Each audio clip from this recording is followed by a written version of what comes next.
This is take 1.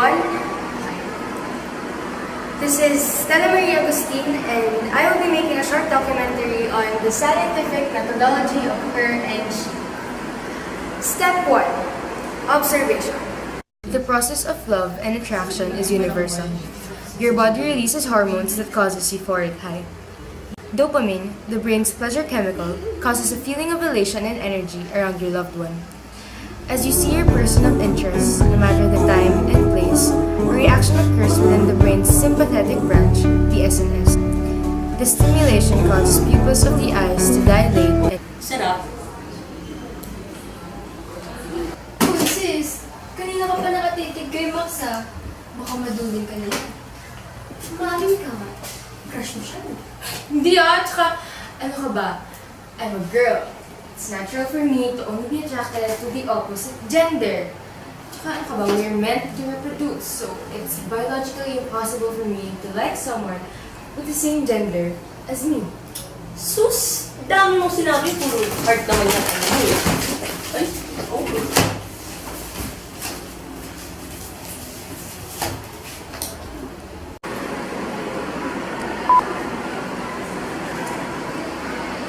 At this point, I have come to accept the reaction of my body towards this variable. However, certain query arose from my observations. Is homosexuality biological? Or is it freely chosen? Is there a way for me to scientifically explain this phenomenon that's going on in my body that society considers to be an anomaly? Nasa TV na ako, masikat na ako ba? Nasa TV na sa mga nakasa.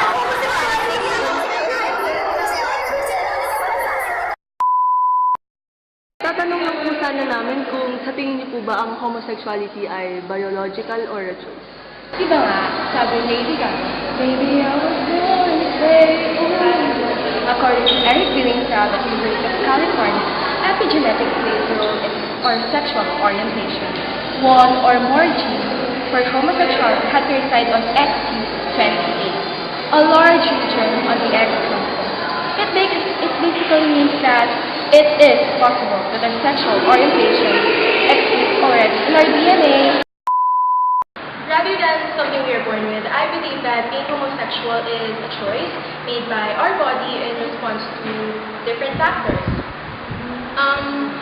Sexual abuse during childhood to homosexuals show greater prevalence than heterosexuals.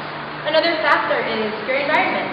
Lack of exposure or willingness to get to know the other sex contributes to that as well.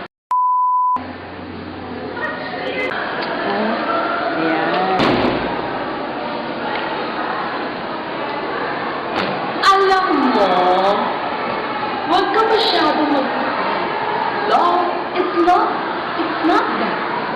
Maybe it's just your internalized mo bakit? Okay na po, tama na po. Okay na. According to the different respondents I have surveyed in my research, the opinion between sexuality being biological or a choice still stands debatable.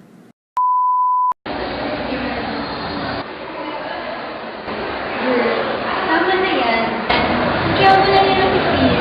Kasi, all girls tayo. Walang boy. Kaya yung puso mo, wala yung choice. Diba?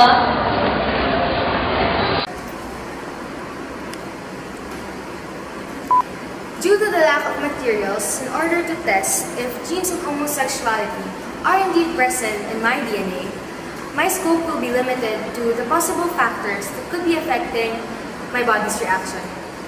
I therefore hypothesize that if I increase my exposure towards the opposite sex, then my body's chemical imbalance towards the same gender would cease. Alam mo, sumama ka na kasi sa inter-school leadership training ngayon. Oo nga, ikaw kasi lagi kang absent. Hindi ka tuloy sanay makihalubilo sa hindi babae. Saka, so, mabait upwards. Kasi, For the experiment, I made a comparison between my body's reaction to the same and the opposite sex respectively. The control variables are the time of exposure and the amount of interaction. The independent variable is the exposure to the opposite sex, while on the other hand, the dependent variable is the attraction to either of the sexes. The training lasted for 3 days, and I used that time to carefully observe the response of my body to the new stimuli. I have created a graph that determines the signs and symptoms of hormonal imbalance caused by attraction through a table. Number 1. Feeling of craziness caused by low levels of serotonin. Opposite sex. Check mo yan. Uy, oo. Check yun. X. Alala nyo kay Max. Ay, oo. Baliw na baliw ka nga nun kay Max eh. Tinulungan ka lang sa libro mo, pati puso mo, binigay mo na. Oh! Number 2. Aggressiveness caused by increased level of testosterone on women. Feel ko parang hindi naman ako ganun ka-aggressive. Kasi, actually, medyo shy type nga ako eh. Uy, oo kaya. Naalala mo nung leadership training? Volleyball yung nilalaro natin. Ginawa mo namang dodgeball. Oo nga, so, shy type ka dyan. Hindi kaya, feel ko nga medyo aggressive ka pa nga kay Max.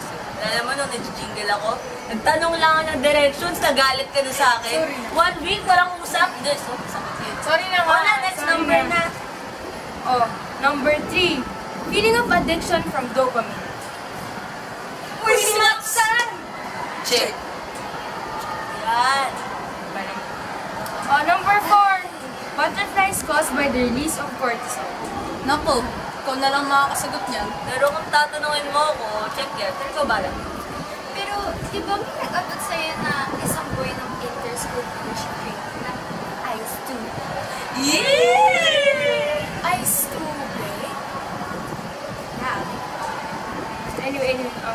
Number 5. Happiness caused by the release of oxytocin. Ay, Wait lang.